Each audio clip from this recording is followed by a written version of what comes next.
پاش زیاتر لە مانگێک گوتاری تند و ململانەی بەدەستێنانی دەنگ و کورسی هێز و لایەنە سیاسیەکان جارێکی ترچوونەوە سەر مێزی گفتوگۆ و پێکەوە تاوتوی قۆناغی دوای هەڵبژاردنەکەن ئەوانەی تا دوێنێ لە بانگەشەی هەڵبژاردندا بە توندی دژی قسەیان دەکرد و یەکتریان بە هۆکاری خراپی دۆخی کوردستان ناو دەبێت ئەمڕۆ جارێکی تر دەست لە ملان و لەسەر یەک مێزی گفتوگۆ باز لە دابەشکاری کێکی دەسەڵات دەکەنەوە ڕەنگە ئەمە کۆتایی ئەو تای هەڵبژار نەبێت کە زۆر جار بەرپرسانی حیزبەکان خۆیان باسی دەکەن.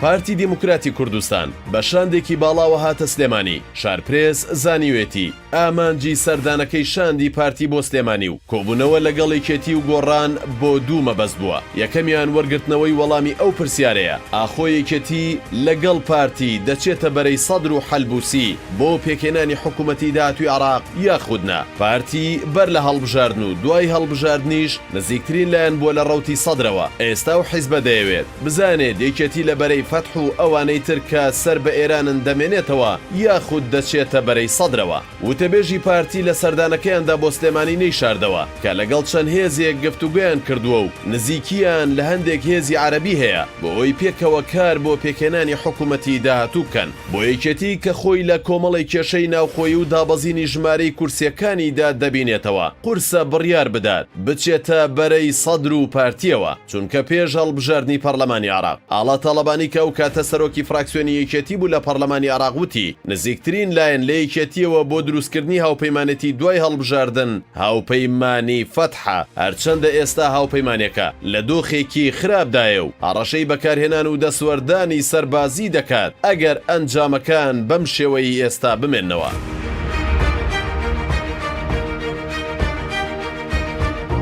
ڕۆیشتن بە ئاراستەی بەرەی سەدر زیان بە دۆخی ناوخۆیی یەکێتیش دەگەێنێت. بەشێکی مانەوەی دۆخی یەکێتی لە دوای هەشتی تەمووزەوە بەم شێوەی ئێستا ئێرانە هەر بۆیە تاران کاتێک دەزانێت یەکێتی لەم قۆناغەی کە سەرجەم هاوپەیمانەکانی لە عێراق کورسیەکانیان کەمی کردووە ئەویش پشتی تێکردووە ئەوە ئاسان بۆ تاران و ئیبراهیم ڕەیسی قود نادرێت کە یەکێتیش پشتی تێبکات. ڕەنگە مانەوەی یەکێتی لە بەرە نزیکەکانی ئێراندا بە هەمان شێوە بێتەمایی زیان بۆ حیزبە چونکە ئەو کاتە لە دەرەوەی بەرەکەی سەدر و پارتی و هاوپەیمانەکانی دەبێت و ئەو کات ئەوان وەک دژبەرێک مامەڵەی لەگەڵ دەکەن و کێشە بۆ بەرکەوتەی حیزبەکە دروست دەکەن. ئامانجێکی دیکەی سەردانەکەی شاندی پارتی بۆ سلێمانی دڵنیاییدانە لەوەی ئەو حیزبە وەک هاوپەیمانی بزوتنەوەکە لە کابینەی نۆ دەمێنێتەوە. ئەو کات شاندەکەی پارتی ویستویانە دڵنیایی لە بزوتنەوەی گۆڕان وەربگرن کە ئەگەر لە ژێر هەر فشارێکدا بڕیاری ناوخۆیی خۆیان بدەن نابێت ئەو بڕیارانە پەل بەهاوێت بۆ نێو ئەنجومەنی وەزیرانی هەرێمی کوردستان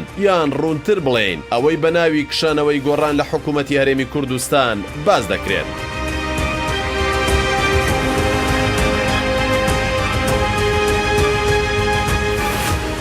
هەرچی پەیوەستە بە نەوەی نوێوە وەک هێزێکی براوەی هەڵبژاردنەکان پارتی دیموکراتی کوردستان پێش سەردانی شاندەکەی ئاشکرای کرد لە سلێمانی سەردانی نەوەی نوێژ دەکەن و گفتوگۆ لەبارەی یەکڕیزی و پێکەوە چوونە بەغدا دەکەن. بەڵام لەو کاتەی شاندەکەی پارتی لە مەکتەبی سیاسی یەکێتی لە کۆبوونەوەدا بوون هەواڵی هەڵوەشانەوەی کۆبوونەوە بڕیار لێدراوەکەی پارتی و نەوەی نوێ بڵاو کرایەوە و جوڵانەوەی نەوەی نوێژ بە بەیانێکی شەشخاڵی پرۆژەی خۆی بۆ داهاتووی پێکەوەبوونی هێزە کوردیەکان خستە ڕوو کە وەک پێشمەرجی ئەوان دەخوێندرێتەوە بۆ کۆبوونەوە لەگەڵ هێزەکانی دەسەڵات. کۆمەڵی دادگەریش لە ڕێگەی وتەبێژەکەیەوە ئاشکرای کرد ئەوان ناچنە هیچ گفتوگۆیەکەوە و بەشداری هیچ هاوپەیمانیەک ناکەن بۆ داهاتووی پرۆسەی سیاسی عێراق. پارتی ڕایگەیاندووە گەڕێکی نوێی سەردان و دیدارەکانی دەست پێ کردووە لە پێناو یەکڕیزی و یەکگوتاریدا و سەرجەم هێز و لایەنەکان دەگرێتەوە بەوانەی کە خاوەنی کورسین و بەوانەشی کە نەیانتوانیوە کورسی بەدەست بێنن. ڕەنگە جارێکی تر و هاوشێوەی خولەکانی پێشوو بۆ ڕۆژانی داهاتوو بابەتی کۆدەنگی و یەکڕیزی ببێتەوە وێردی سەرزمانی حیزب و لایەنە سیاسیەکان و هەمووان بە ئاڕاستەی وەرگرتنی بەشەکێکی خۆیان بیانەوێت بە ناوی یەکڕیزی و پێکەوە چوونەوە بەغدا هەوڵی ڕێکەوتن بدەن. لە ڕۆژانی ڕابردوودا ڕەوتی سەدر ڕایگەیان شاندێک دەنێرنە لای پارتی و تاوتوێی پێکێنانی هاوپەیمانی دەکەن. لەلایەکی ترەوە سەرچاوەکانی هەواڵ ئاماژەیان بەوەدا تورکیا تورکیا فشاری لە پارتی و هاوپەیمانی تەقەدوم با سەرۆکایەتی محەممەد حەلبوسی کردووە پێکەوە بن و لە پێکێنانی حکوومەتی داهاتووی عێراقدا هاو هەڵوێز بن لە کاتێکدا هاوپەیمانەکەی حەلبوسی بە یەکێک لە ڕەوتە نزیکەکانی سەدر دادەنرێت بەم پێیە وا دەبیندرێت کە پارتی و سەدرەکان و هاوپەیمانەکەی حەلبوسی بتوانن پێکەوە و وەک هاوپەیمانیەکی گەورە ببنە پێکێنەری حکوومەتی داهاتووی عێراق یەکێتیش لەگەڵ بەشێک لە هێزە شیعەکان بەرەیەک پێک بهێن و هەوڵی ئەوە بدەن